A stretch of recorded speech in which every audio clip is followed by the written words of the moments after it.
میرے پہلے مہمان پروفیسر ڈاکٹر طاہر امید تنولی صاحب ہمارے اقبالیات درجنوں کتابوں کے مصنف ہیں، میرے مہمان بنتے رہتے ہیں، آپ ان سے واقف ہیں۔ ابتدا کر رہا ہوں جناب ڈاکٹر طاہر امید تنولی سے۔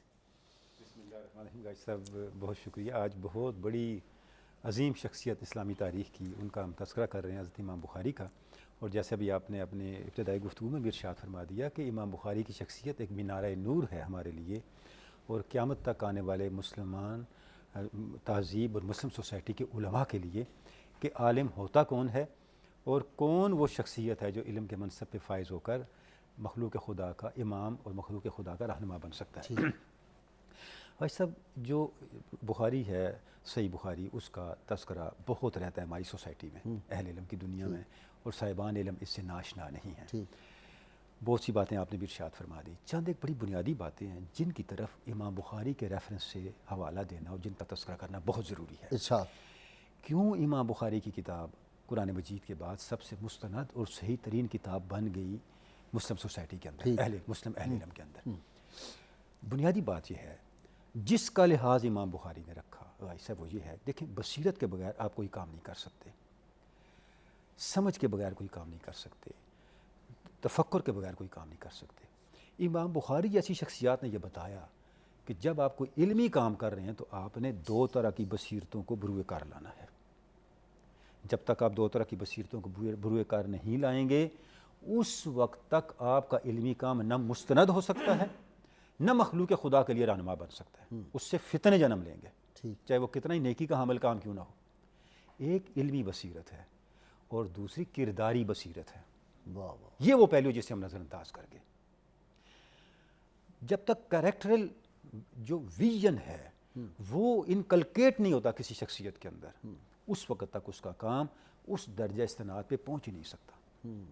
امام بخاری سفر میں تھے، بحری سفر میں جا رہے تھے، تو ایک شخص ان کے ساتھ بیٹھا اور بڑی عقیدت کا تعلق بنا لیا۔ باتوں باتوں میں سے پتہ چل کہ آپ کے پاس 1000 اشرفیاں، سفر کے لیے کیا اخراجات 1000 اشرفیاں ان کے پاس ہیں۔ جب پتہ چل گیا ان کے پاس 1000 اشرفیاں، بڑا سرمایہ 1000 اشرفیاں۔ ابھی آپ نے بتا دیا بخاری کوئی عام آدمی نہیں تھے، کھاتے پیتے گھرانے سے تھے، زیادہ راہ لے کے نکلے ہوں گے۔ اس نے شور مچا دیا، میرے 1000 اشرفیاں گم ہو گئی۔ آپ نے وہ اٹھائی تھیلی اور سمندر میں پھینک دی۔ تصور کریں، جب تلاشی لی گئی کچھ نہیں نکلا۔ آگے چلے، اس نے کہا حضرت آپ، مجھے پتہ ہے آپ کے پاس ہے، آپ نے کیوں پھینکی؟ فرمایا جس علم کی ثقافت کے لیے میں نے پوری زندگی لگا دی، کیا اسے میں 1000 اشرف پہ قربان کر دوں؟ ڈاؤٹ پیدا ہو جاتا، میرے شخصیت پہ زندگی بھر کے لیے سوالیہ نشان لگ جاتا۔ کسے پتا تھا تم سچے ہو یا میں سچا ہوں؟ یہ جو چیز ہے کہ انہوں نے اپنے کردار کو بچا کے رکھا، اپنے کریکٹر کو بچا کے رکھا۔ بھائی صاحب ہمارے لیکن آج کے دور میں وہ کہتے ہیں کہ ہم نے کسی نیک مقصد کے لیے یہ جھوٹ بولا ہے، یہ نیا ٹرینڈ شروع ہو گیا ہے۔ مثلا انہوں نے آپ کے بارے میں کہہ دیا کہ یہ گستاخ ہے، میرے بارے میں کہہ دیا گستاخ ہے، انہوں نے کہا اصل میں ہمارا مقصد جو تھا بڑا نیکی کا تھا، تاکہ ان کو ہم ڈیمیج کریں اور جو ہماری جیب میں پیسے آئے وہ بھی تو حلال کر لیں تھے نا۔ دیکھیں گاجی صاحب، گزارش یہ ہے، ایک تو گناہ اور پھر استغفر اللہ العظیم، اللہ اور رسول کے خود ساختہ لائسنس پر گناہ۔ یعنی یہ تو ایک ہوتی ہے نا کمپاؤنڈ اگنورنس، یہ کمپاؤنڈ سن ہے، یہ گناہ مرکب ہے۔ یعنی گناہ مرکب، یعنی ایک تو سادہ گناہ اور اس گناہ کے اوپر گناہ، یعنی آپ نے لیے توبہ کے دروازے بھی بند کر رہے ہیں۔ دیکھا نا، کوئی بات ہے کرنے والی، ایک کسی کی اگر آپ گناہ بدتر از گناہ، بھائی صاحب اگر خدا نہ سا کسی کی کوئی غیبت کرتا ہے تو اس سے جا کے معافی مانگنی پڑے گی نا، معاف کروانے۔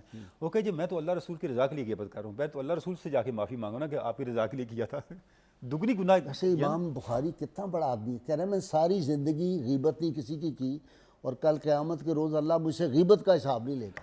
اعتماد کا کیا کرنا کوئی معمولی بات، اعتماد کا کیا عالم ہے۔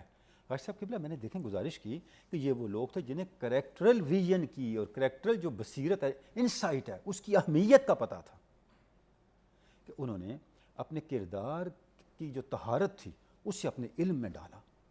نتیجہ یہ نکلا ان کا علم ابدی ہو گیا، ان کا علم درجہ دوام پہ جا پہنچا۔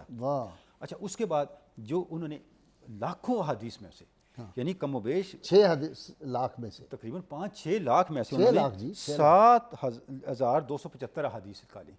دیکھیں کوئی درجہ ہے نا۔ جب وہ ہر حدیث سے پہلے غسل کر رہے ہیں، استخارے کے لیے 2 نوافل پڑھ رہے ہیں، جب انہیں شرح صدر ہوتا ہے پھر شامل کرتے ہیں. ان کے ایک شاگرد کہتے ہیں مجھے آپ کے پاس رات گزارنے کا موقع ملا.